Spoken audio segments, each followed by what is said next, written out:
डरने के लिए तैयार हो, लेकिन पहले एक झटके वाली खबर सुन लो। क्या तुम्हें पता है कि 80% लोग हमारी कहानियां तो बहुत पसंद करते हैं, लेकिन अभी तक सब्सक्राइब नहीं किए हैं? हाँ, बिल्कुल सही। अगर तुम भी उन 80% में से हो, तो हमारी एक छोटी सी गुजारिश है। बस नीचे स्क्रॉल करो और सब्सक्राइब बटन दबा दो, और साथ ही बेल आइकॉन भी दबा दो, ताकि हमारे नए डरावने अपलोड्स कभी मिस ना हो। ये छोटा सा काम है, लेकिन हमारे लिए बहुत मायने रखता है। चलो, हमारे खौफनाक कम्युनिटी में शामिल हो जाओ और डरने के लिए तैयार हो जाओ। रुको, क्योंकि आज की डरावनी कहानी बस शुरू होने वाली है। मजा मत छोड़ो। बोइंग 747 रात के आसमान में तेजी से उड़ रहा था। तारे चमक रहे थे, दूर और ठंडे। अंदर पैसेंजर्स अपनी सीट्स पर बैठे हुए थे। इंजन्स की हफीफ सी हम से सुकून महसूस कर रहे थे। कैबिन में एक अजीब सी शांति छाई हुई थी, जैसे एक सफर की शुरुआत का सुकून। हवा ठंडी थी, रिसाइकल्ड फ्रेशनेस से भरी हुई। एक बिजनेसमैन अपनी रिपोर्ट पढ़ रहा था। उसका माथा चिंता में सिकुड़ा हुआ था। एक यंग कपल धीरे से बातें कर रहा था। उनके चेहरे एक साथ टैबलेट देखते हुए हल्की रोशनी से जगमगा रहे थे। यह एक आम रेड आई फ्लाइट की तरह लग रहा था। मध्यम रोशनी में माया, एयर होस्टेस, प्रैक्टिस्ड ग्रेस के साथ चल रही थी। उसकी मुस्कान गार्म और रीअश्योरिंग यात्रा की चिंताओं को कम कर रही थी। वो पैसेंजर्स का ध्यान रख रही थी। जेंटल एफिशिएंसी के साथ उसकी उपस्थिति इनक्लोज्ड स्पेस में एक शांत प्रभाव डाल रही थी। उसकी यूनिफॉर्म एक शार्प नेवी ब्लू उसकी गोरी त्वचा पर बहुत खूबसूरत लग रही थी। उसकी डार्क आलमंड शेप्ड आंखें काइंडनेस से चमक रही थी। उसकी हर मूवमेंट फ्लूइड थी। उसकी आवाज शांत, कैबिन में एक सुखदायक धुन की तरह थी। वह कामनेस और रीअश्योरेंस का प्रतीक थी। इकोनॉमी सेक्शन में एक औरत रो 13 में अकेली बैठी थी। उसका चेहरा एक नीचे खींचे हुए हुड के सायों में छिपा हुआ था, अजीब तरह से शांत था। वह अपनी गोद में एक घिसे हुए लेदर बैग पकड़े हुए थी। उसकी नकल सफेद थी। उसकी खामोशी डरावनी थी। जबकि अन्य पैसेंजर्स सो रहे थे या धीमे स्वर में बातें कर रहे थे, वह पूरी तरह से स्थिर बैठी रही। उसकी आंखें जब कभी कभी दिखाई देती थीं, तो एक अजीब सी इंटेंसिटी से चमकती थीं, जैसे कोई शिकारी अपने शिकार पर टिका हुआ हो, जैसे कोई शिकारी अपने बहु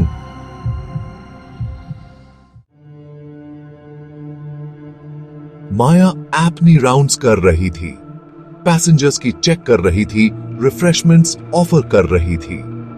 जैसे ही वह रो 13 के पास पहुंची, उसकी रीढ़ की हड्डी में एक ठंडी कंपकपी दौड़ गई। औरत की सीट खाली थी।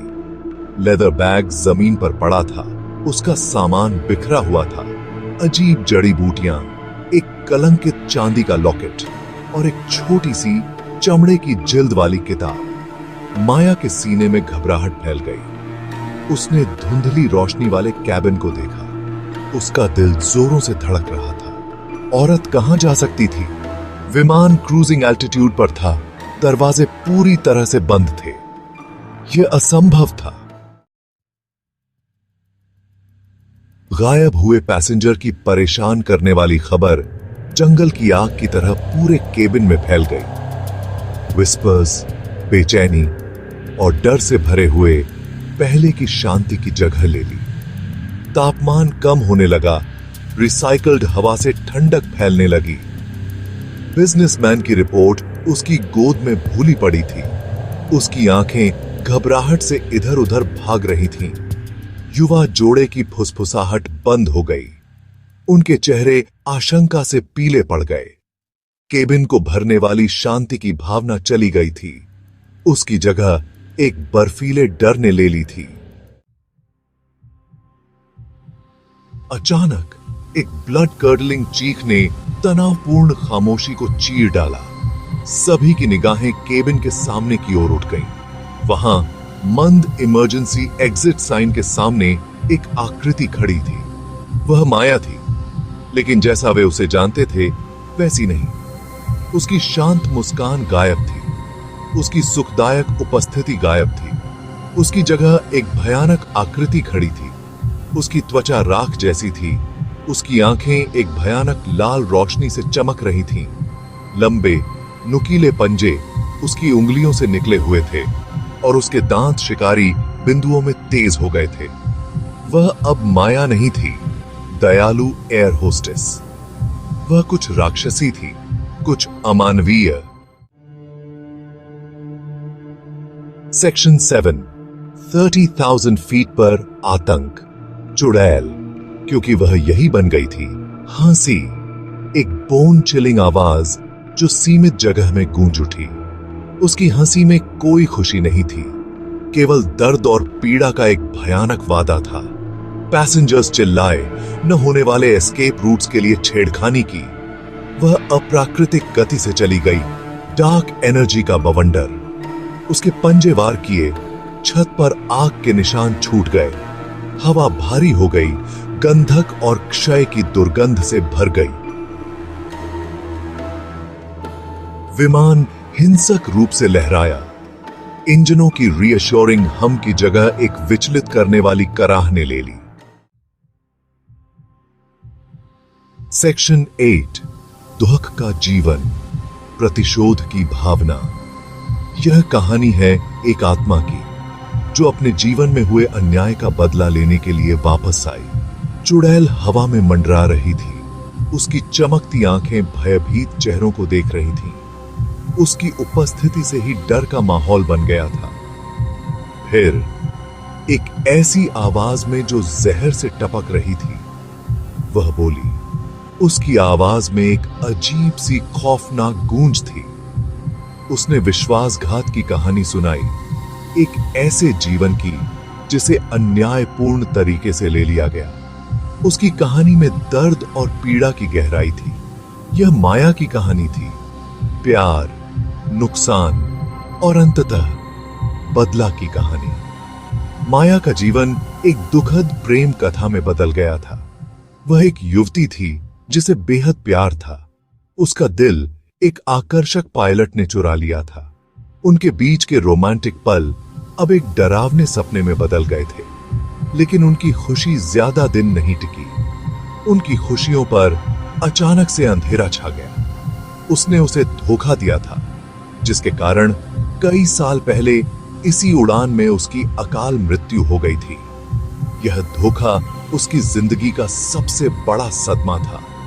अब क्रोध और दुहक से भस्म होकर वह बदला लेने के लिए वापस आई थी। उसकी आत्मा में केवल प्रतिशोध की आग जल रही थी।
सन्नाटा।